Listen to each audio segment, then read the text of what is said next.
Welcome to The Favorites, the podcast presented by Bet365. We are part of the Action Network. I am Chad Millman, Chief Content Officer of the Action Network.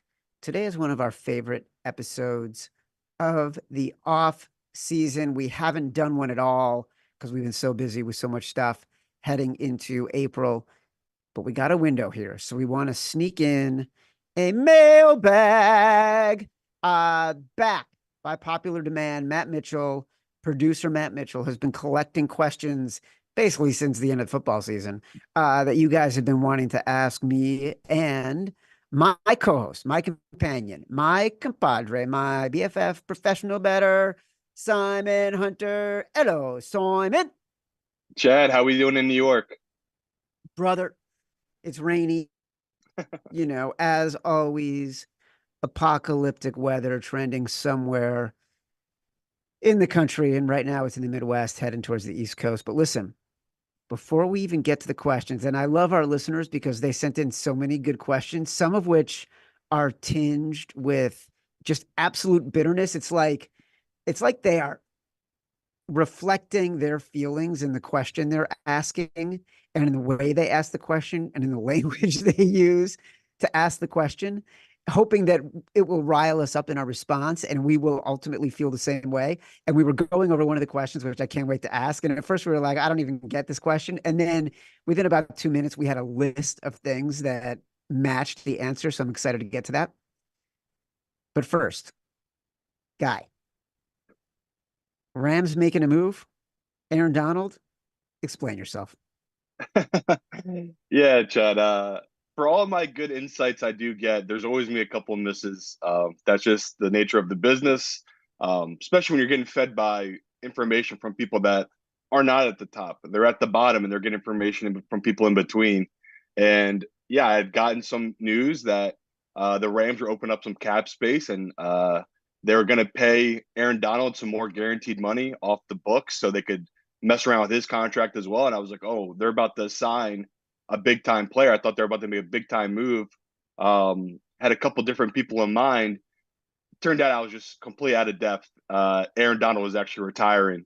So yeah, painful to a couple of the fans that reached out. I put into the Action app. Bet the Rams 35-1. A bunch of people went out there and bet it because I thought, okay, they'll make a move here and their odds will move to 30-1 or maybe a little lower. No, it was Aaron Donald retiring, and the odds actually stayed the exact same, which was actually even more shocking that he didn't change their odds at all. But the Rams still 35-1. I still love them. Obviously, big difference now. The best player, I would say, in my lifetime. He's my Reggie White, my Lawrence Taylor. There's never been anyone like him. Any pro you talk to, again, we should ask Chris Long about it. Apparently those guys knew the first day of practice. They're like, this kid came in out of Pittsburgh, this rookie. They were all blown away how strong and smart he was. So yeah, big loss, bad bet on my part, taking the Rams there, but still believe in them, still believe in that offense, still think they're underrated, but big deal them getting rid of Aaron Donald, him retiring. Class act for owning it. That's what we do here. We're transparent. We acknowledge our mistakes. By the way, first NFL player I ever interviewed, Reggie White, in Wow. an empty conference room in the haunted Pfister Hotel in Milwaukee, Wisconsin. The Packers were playing a game in Milwaukee. They used to do this every year, and they were playing the Lions. And I was 2 months into my career at Sports Illustrated out of college, and they sent me to this game. And I went into the lobby of the Pfister. The Packers were showing up. I had a time sent with Reggie White, and we sat in a conference room. I recorded it. The first thing he said to me, SI, do you mean SI for kids? Because I looked like I was 10 years old. By the way, producer Matt Mitchell got married at the Pfister Hotel, spent his wedding night at the Pfister Hotel in Milwaukee, because that's where he lives. As a reminder, the Favorites podcast is presented by North Carolina's newest sports book, Bet365. Bet365 doesn't do ordinary. That's why you get more boosts with them than with anyone else. Every day they power up the odds on hundreds of bets to give you a chance to win more. Bet365 boosts specific markets, your winnings, and even parlays. And they don't stop there. Keep an eye out for their biggest and best odds at the incredible Super Boosts. Check out the boost and see why it's never ordinary at Bet365. Must be 21 or older and present in Arizona, Colorado, Indiana, Iowa, Louisiana, North Carolina, New Jersey, Ohio, Virginia, or 18 and older in Kentucky. Gambling problem? Call 1-800-GAMBLER or 1-800-BETS-OFF in Iowa. Terms, conditions, restrictions apply. Don't forget, if you're in North Carolina, take advantage of the best sign-up offers at Bet365 and across every sportsbook. A link to all those offers can be found in this episode description. Check out that link in the episode description. Also, don't forget, if you're watching this right now, which means you are a hardcore favorites fan and you are watching this on YouTube, don't forget to give us a like and subscribe to the Action Network YouTube page. All of the questions you hear today were sent to us by listeners over the past few weeks. As I said, we have not been able to tackle them on the show. We've been so busy with guests and draft and free agency. We're so glad to be diving in today. Thanks to everyone who contributed. Remember, feedback is a gift. Okay. We've seen this happen. We've seen teams go into the draft. They make the right calls in a couple of spots. All of a sudden, they're world beaters. Simon, what team do you believe right now is likeliest to change the trajectory of their franchise in this upcoming draft?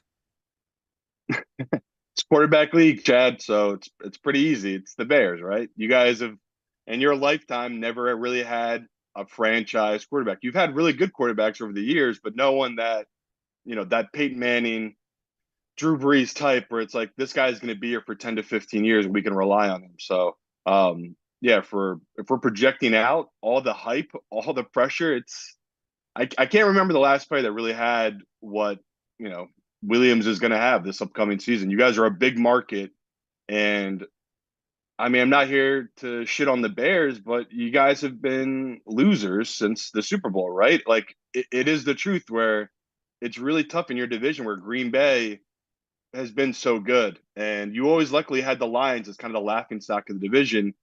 And that's kind of flipped these last couple of years, right? You guys have kind of been the bottom dwellers. So for a franchise that desperately needs to get back to its glory days of, building a really great defense and then having a really good offense, the Bears just have not had that since that Super Bowl run so many years ago. Where again, you didn't have a quarterback. You made that run without really having a quarterback. So it's a quarterback league. I just can't get over how much Williams could change not only the NFL, but the city of Chicago's trajectory and what he can do for this franchise. The weapons on that Bears Super Bowl team that lost to the Colts, Thomas Jones, Rex Grossman, Devin Hester. It's a freaking miracle that team got to the Super Bowl, given how bad they were. And you're right about Caleb Williams. There's really no other answer to this. I will give two other answers. But to say about Caleb Williams, obviously, the Bears front office has done an incredible job of putting the pieces in place so Caleb Williams can have that amazing impact that otherwise he might not have been able to have, right? Because they got DJ Moore, because now they have Keenan Allen, they got Montez Sweat. I'm still a little bit worried they haven't built up their offensive line. I'm worried that they haven't found the right guy to match Montez Sweat on the other side as an edge rusher. But those things should be relatively replaceable, or at least they should be something that can be overcome with a talent like Caleb Williams, given that they will have, by the way, DeAndre Swift, and they will have Keenan Allen, and they will have DJ Moore, and they will have Cole Kmet. So agree, the Bears are in key position because of Caleb Williams. Two other teams I'll mention, and this is, look, it's about volume in the first round. And how do you want to manage those picks? So you've got Minnesota picking at 11th. You've got Arizona picking at 4th. And I think they're picking something like 20-something. And Minnesota is also picking in the 20-something range. So you've got Minnesota with the ability to what? Could Drake May all of a sudden slip down? Do they love J.J. McCarthy? Could Arizona get Marvin Harrison Jr. and then get something else of great value later in the round in positions that the draft is really deep at right now? So Those are also two very interesting teams that could change their trajectory. If I had to handicap it, I'd say Minnesota more likely to do it than Arizona. What say you? I like that. Again, it's all with the quarterbacks. Another team is if Daniels comes in and people are projecting to be a Lamar type, we remember Lamar those early years, right? He did a lot of running, but he was very impactful when he joined Baltimore. So that's another team, the Commanders, with all the talent they have. If they take him or Drake May also, it's like these guys could turn these teams around. Like Chad just said, CJ last year, no one would have seen what he was going to do on Houston, right? No one could have foreseen how, great he was going to be right out of college coming in there. And the same thing could happen here where Houston were just spinning their tires for years after the whole Watson debacle, right? It was 4 or 5 years of spinning their tires and just being number one, number two, number three, taking the draft. They get the guy, and the first year he gets into the playoffs and then wins a playoff game at home. So, like Chad said, all these teams can completely change their franchise just hitting on the right quarterback in this upcoming draft. Chicago and Minnesota have so much to gain. I think the Commanders and the Patriots, I think they're just further away coming in with rookie coaches. I mean, we saw it with D'Amico Ryans and what he was able to do, but they also got the edge rusher and Will Anderson to help sort of mitigate some of the defensive challenges. So we'll see. We'll see. Bear down. All right. This was one of my favorite questions. And this, like, the disgust is in the question. Simon, as a gambler, who would you call the biggest disgrace in the NFL right now?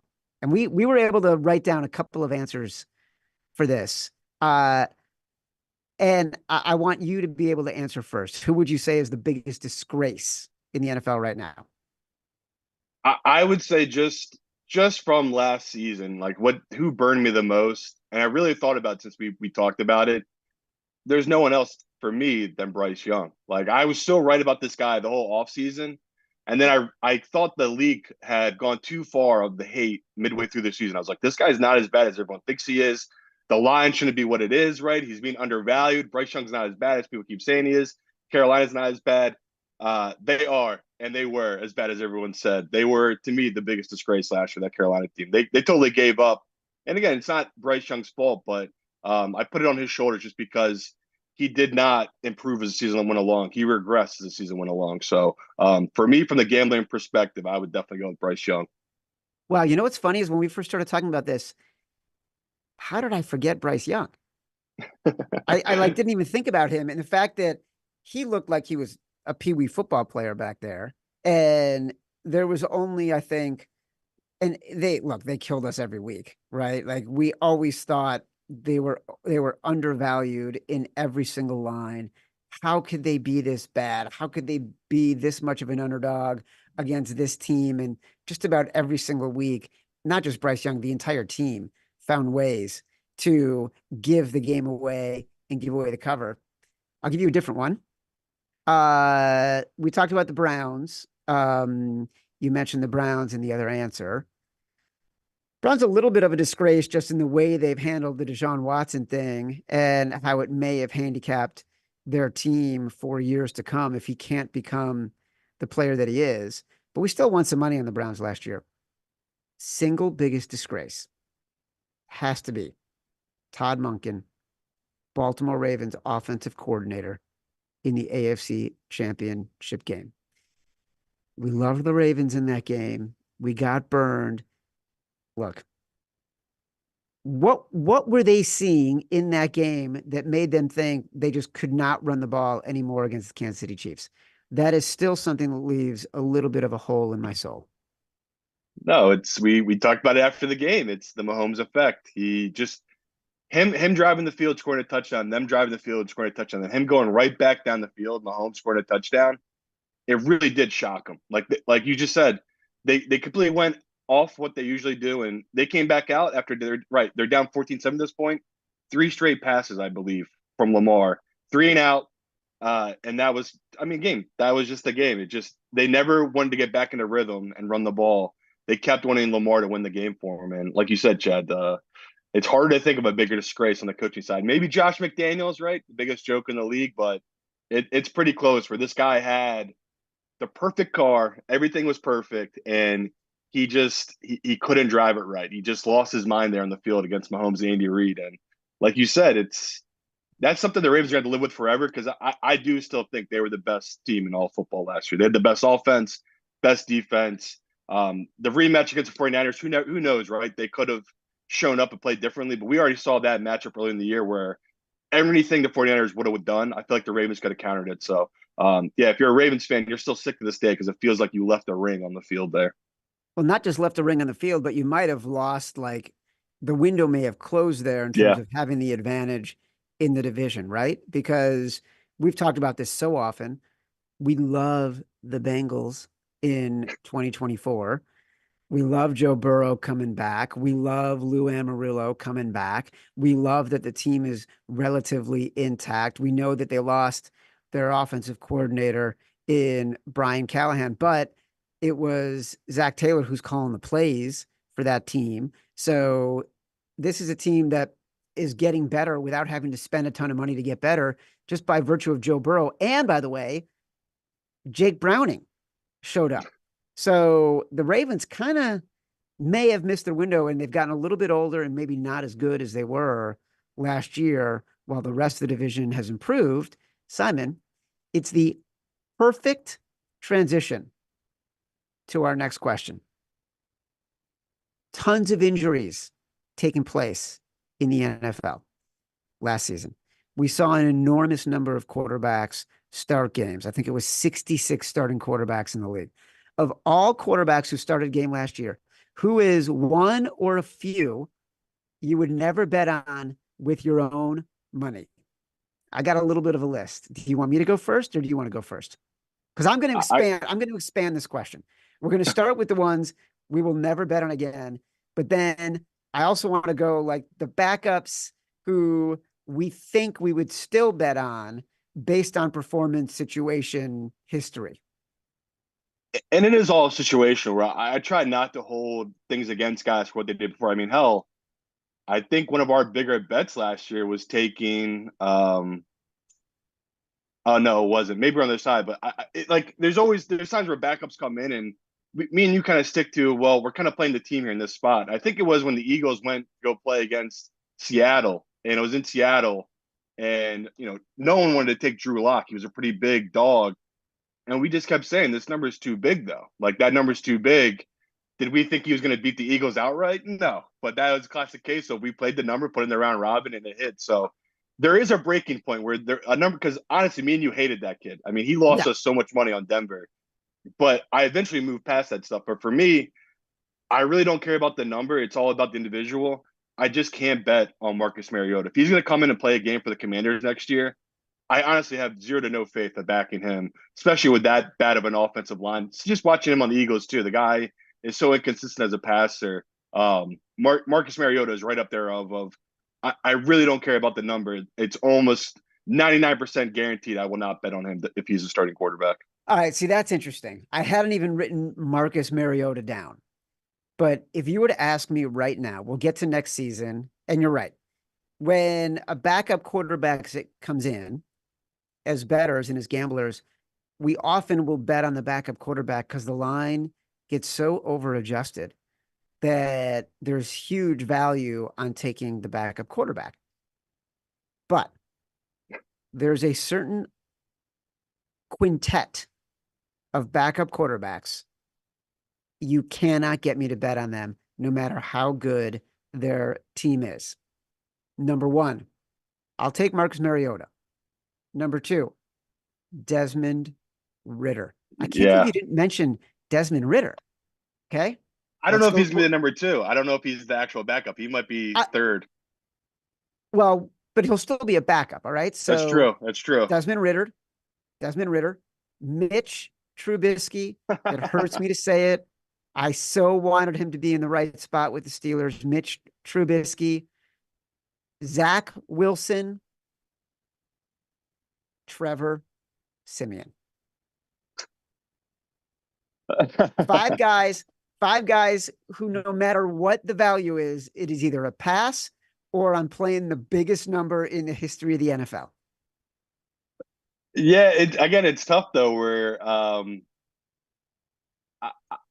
Zach Wilson, I agree. Like he burned me a lot last year, but he won us some games that are really good to us. Another guy who Eagles were, I believe, 9-0 at the time. We bet Zach Wilson to upset the Eagles, and he beat them outright. And that Bills Week 1 game, Chad. I know you remember it.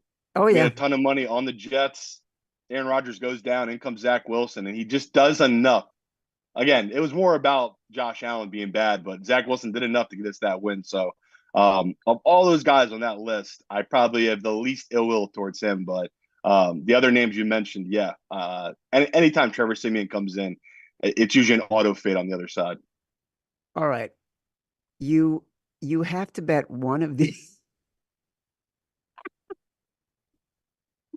You have to bet one of these two quarterbacks to win the favorites contest $120,000 pro football pick'em contest presented by Bet365.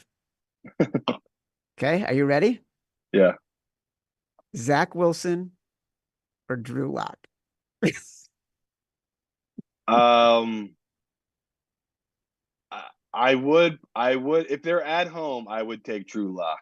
I just Zach Wilson, the lights just always feel too bright for him, don't they? Where I had the vision. I know he's drove the field in one games before Zach Wilson, but that Drew Lock, him driving the field against the Eagles, it was incredible. He literally drove the entire field on that game winning drive. So I know Zach Wilson's had some moments, but I guess I'll go with Drew Lock. He should be more over his incredibly weird and up and down career. Other than Patrick Mahomes, you have one quarterback to win the favorites contest $120,000 pro football pick'em contest from Bet365. You need to win this game to win the money. Who is the quarterback you'll bet on? And it can't be Patrick Mahomes. I would be least mad about Joe Burrow, Me where too.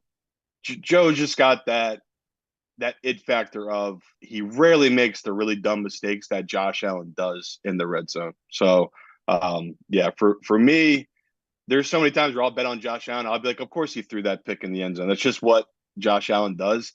I don't really have anything visceral like that thought with Joe Burrow. Usually Joe's making the right decisions.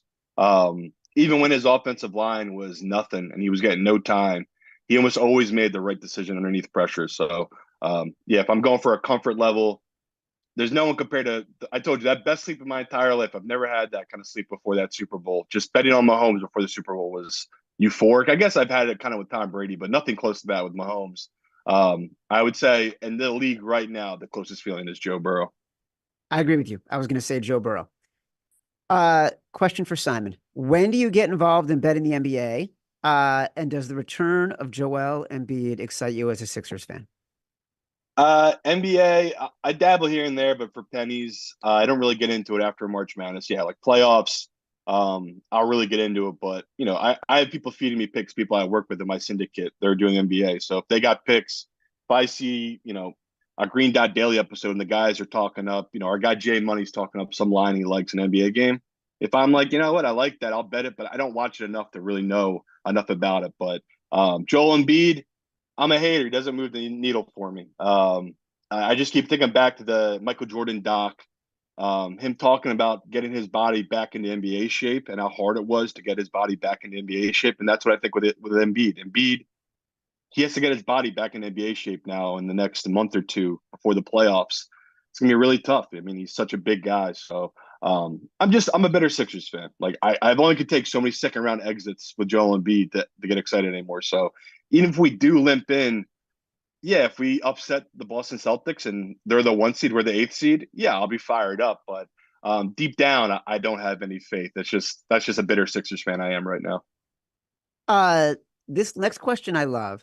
Um, your most memorable NFL draft moment as both a fan and as a gambler. I'm going to go first.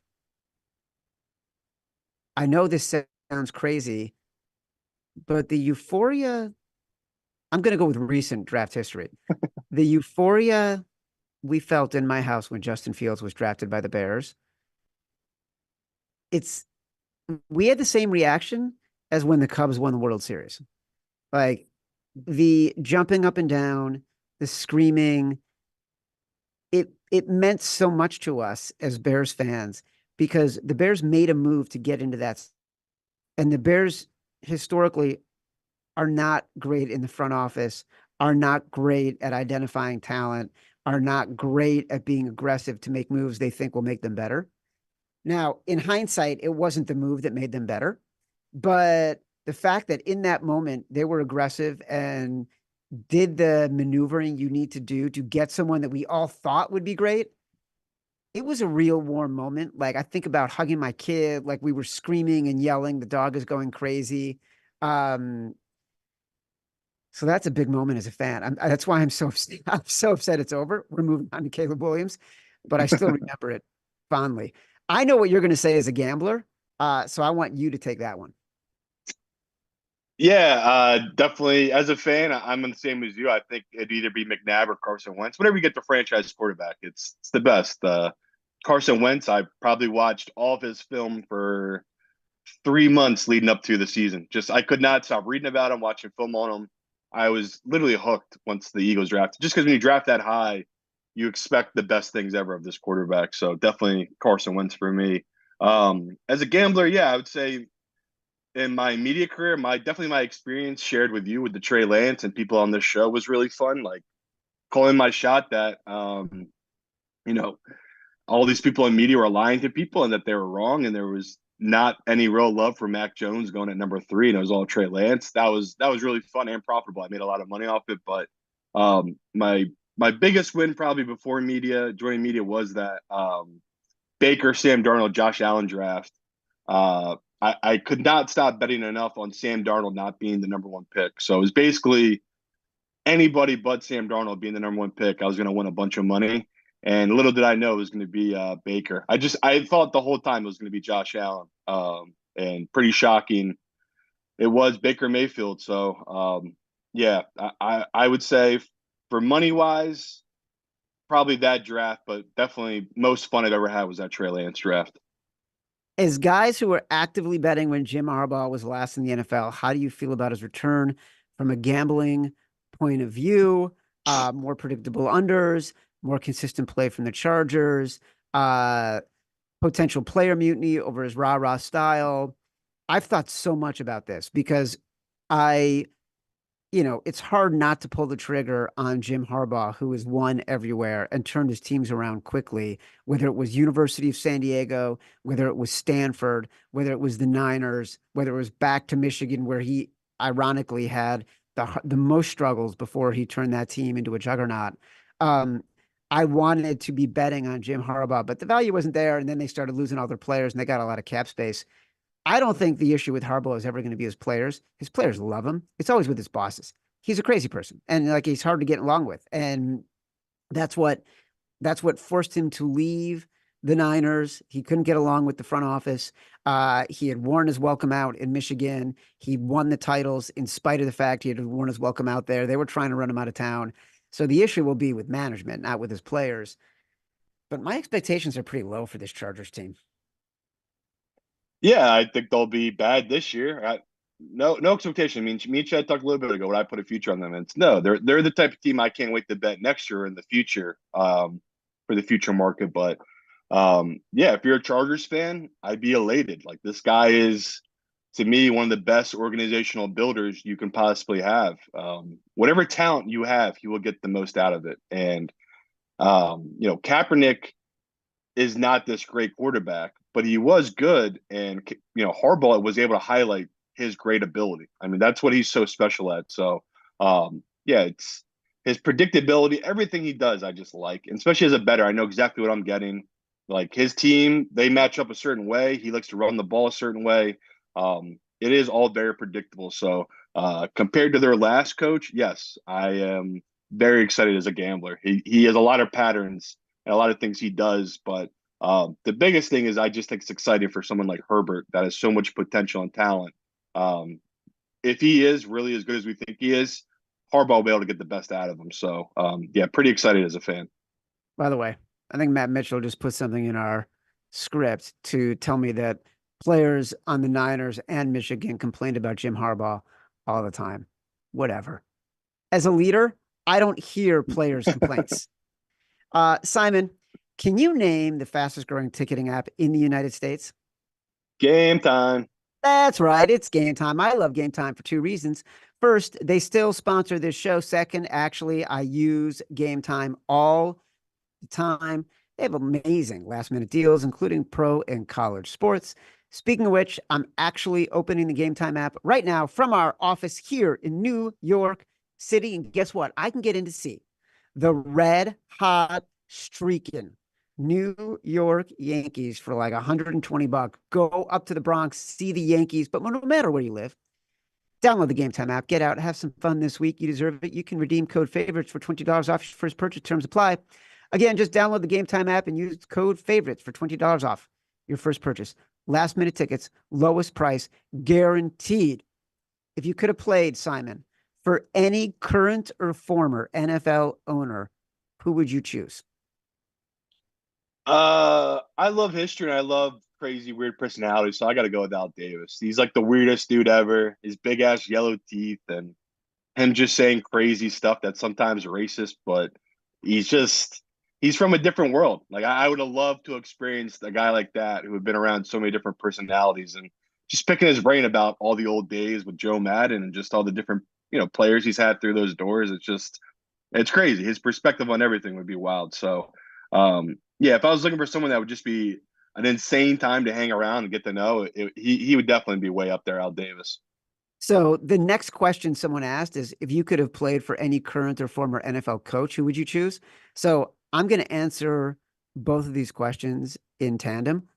I would have played quarterback for Bill Walsh under the ownership of Eddie DeBartolo.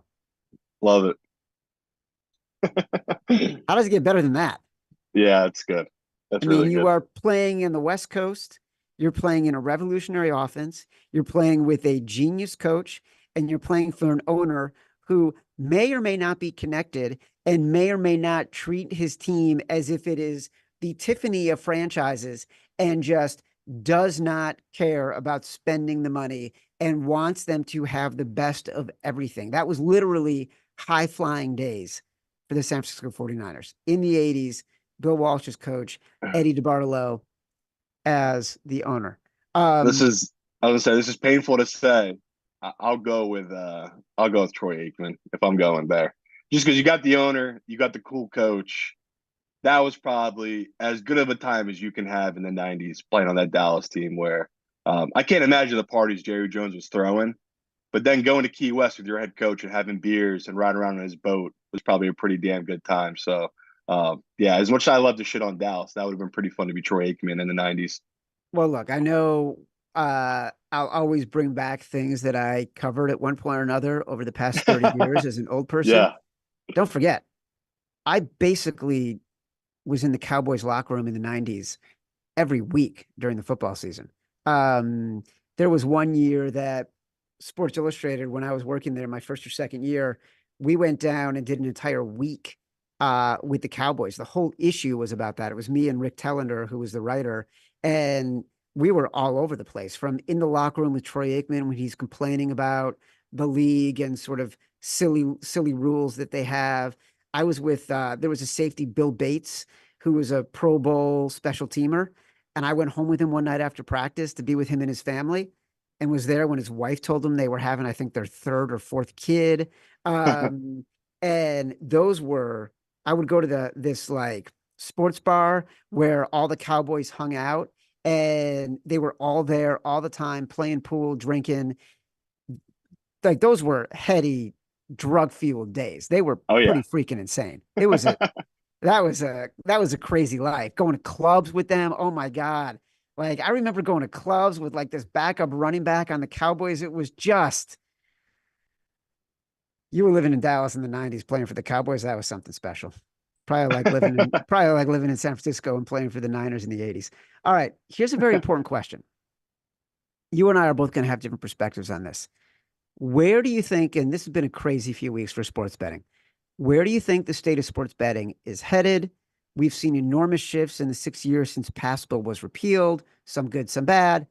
What do you think the landscape will look like in the next 6 years, say 2030? By the way, PASPA is the Professional Amateur Sports Protection Act, for those who are new to the show.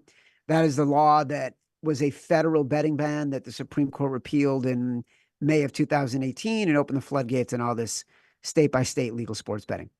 Do you want to start?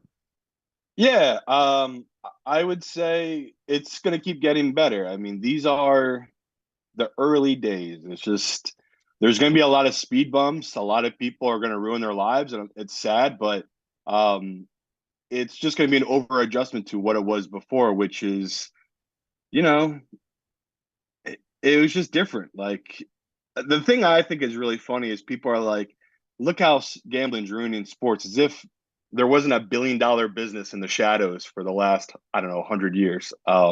It's just a very lame take, and it's lazy. There's just a lot of lazy takes in media about the sports betting stuff. But I like it. I think it's good. Everything is above board. For someone like me, I still can do the offshore market, do whatever I want while still doing legal stuff. For Joe Schmo that doesn't know the local guy down the street, it's good for him. If he wants to put $10 on his favorite team, that's what I'm here for. I'm here for responsible gambling, what people want to do.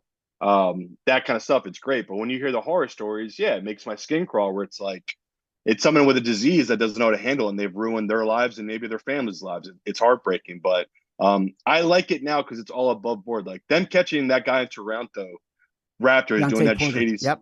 Yeah, I like that. I'm so happy they're catching these guys because they ruin it for people. That's my issue is that like the shady stuff going on behind the scenes, it ruins it, and that's why I love that it's above board now. They're catching these people trying to do this stuff. I mean, I remember there was that crazy story last year about that baseball coach going doing all these Yeah. weird bets and doing all this crazy stuff. They caught him, and that's what I like now because the mafia they would have just made him disappear. There isn't some news story about it. This is it's just a blip on the map. So I think it's just different. Where in Europe, they're obviously way ahead of us. America has a lot of catching up to do, but you don't hear about it being a huge problem in Europe, right? Becomes a part of life. I think eventually it'll become a part of life, but that's probably going to take another 10, 15, 20 years. Uh, I agree with you.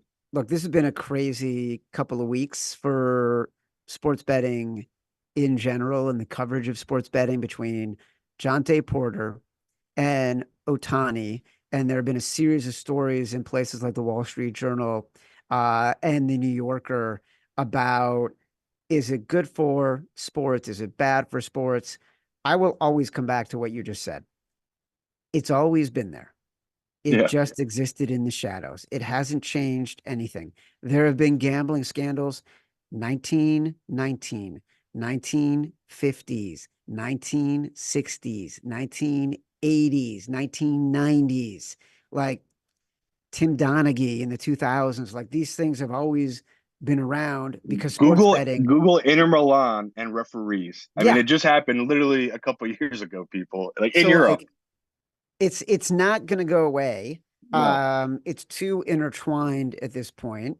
Bill Simmons on his podcast, I think it was last week with Van Lathan, one of his contributors, they had a great conversation about this. And look, we're in bed with operators. We're sponsored by operators. Action Network has partnerships, commercial partnerships with operators.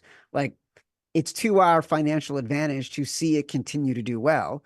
Um, but I also think the policing is more rigorous. I think the responsible gaming conversation is more prevalent. You're seeing every day, even the operators recently created a new group that is focused on responsible gaming. What it looks like in the next 6 years, more states are going to legalize. You know, the question is going to be, when does California legalize? When does Texas legalize? When does Florida legalize? Those are going to be tipping points towards scale that is national in nature and make the market even bigger than what it is. I do think there's going to be pullbacks in advertising on television. I think there will be a crusading politician somewhere who tries to change the structure state by state on how states benefit from revenue, but it's not going anywhere and it's only going to get bigger. Um, this is a great question because there's two more questions and you're in your 30s, I'm in my 50s. So I think we can both answer this really well. Simon, you're well into your 30s. Looking back, what do you think the hardest age to be is? If you were power ranking ages starting once you reach school, what's at the bottom? Um, I would say personally for me, my hardest age was probably 21, where I was working in TV and I was making really good money, but I was working long hours, 12-hour days, and I just remember all my friends were in college, and I was just like, "What am I doing? Like, why did I not go to college and just play lacrosse or something? Like, why did I take this path?" Um, so I would say 21 was tough, where I had tons of self-doubt, and I was still like, "What am I gonna do in life?" Because I really didn't know what I wanted to do. So, um, yeah, for me personally, everyone's gonna have a different age, but I would say it was the toughest year, but then it was one of the best years because it put me into this life and it was a turning point in my life. So I am a believer that when your life is at the lowest and you're filled with doubt and life really sucks, the best parts of your life might be just around the corner. So always stick to that advice of just what is it, Winston Churchill? If you're going through hell, keep going. Like I love that saying. You know what's interesting is I think 20s, even if you know what you're doing or think you know what you're doing, is fucking brutal Yeah. because you're not quite confident. You're if you're in college or not in college, you're just out of college, you're trying to figure out what you're going to do. You see people accelerating at different stages. You're wondering why you're not going as fast. Uh, you are full of anxiety for your career. You're full of anxiety for relationships. Where do you need to be? What's happening that you're not connected to? It's like, it's full of trying to figure yourself out in a way that is so different than junior high or high school, right? Because you feel like all of a sudden the stakes are so much higher. I see this now with my kid who's 21 and is like trying to figure out his life and like is stressed about everything. And my wife and I are like, take a step, man. Like Yeah. any decision you make today is not going to impact the decisions that you're going to have when you're 30 or 40 or 50. Um, so 100% early to mid 20s are so fucking hard. You're so in the middle of transition. I will make the case that early 50s, fucking choice. It's really, it's really nice. And I highly recommend it. I look forward to everybody getting there.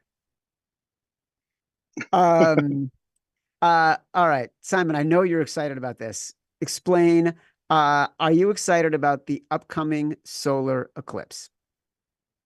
I am Chad. I don't know if I said on the show or maybe it was off air. I told Chad, but I'm actually heading up to Buffalo on. I think I'm going up on the 7th, and the eclipse is the 8th, or maybe it's vice versa. But I'm going up a day early, going to check out the Niagara Falls, and then going the next day to go check out the eclipse, which is on like a direct path through Buffalo. So really looking forward to it. I'm like kind of a stargazing nerd a little bit. I used to be really into it, not so much as I've gotten older, but yeah, like the James Webb Telescope, all that stuff. I can't get enough of it. So yeah, basically, if you're someone that's ask yourself, is it worth getting into the path of a total eclipse?